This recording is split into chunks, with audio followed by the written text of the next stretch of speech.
बार लोहे की दुकान में अपने पिताजी के साथ काम कर रहे एक बालक ने अचानक ही अपने पिताजी से पूछा, पिताजी, इस दुनिया में मनुष्य की क्या कीमत होती है? पिताजी एक छोटे से बच्चे से ऐसा गंभीर सवाल सुनकर हैरान रह गए। फिर वे बोले, बेटे, एक मनुष्य की कीमत आंकना बहुत मुश्किल है, वो तो अनमोल है। बालक, क्या सभी उतने ही कीमती और महत्वपूर्ण हैं? तो पिताजी बोले, हाँ बेटे। बालक के कुछ पल्ले नहीं पड़ा। उसने फिर सवाल किया, तो फिर इस दुनिया में कोई गरीब तो कोई अमीर क्यों है? किसी की कम इज्जत तो किसी की ज़्यादा क्यों होती है? सवाल सुनकर पिताजी कुछ देर तक शांत रहे और फिर बालक से स्टोर रूम में पड़ा एक लोहे का रोड लाने को कहा।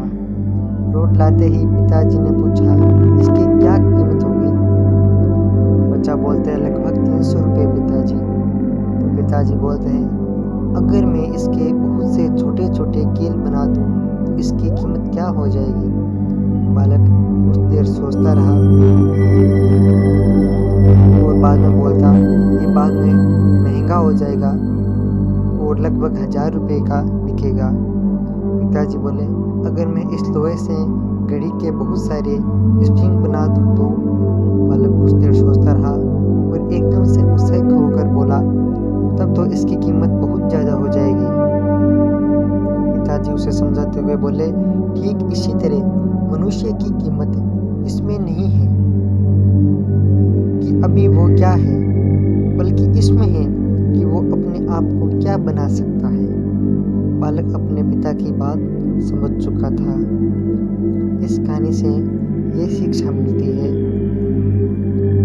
कि हम अपने आप को मूल्यवान भी बना सकते हैं या फिर नीचे भी गिरा सकते हैं। तो आज से जो आपको बनना है उसकी तैयारी शुरू कर दो।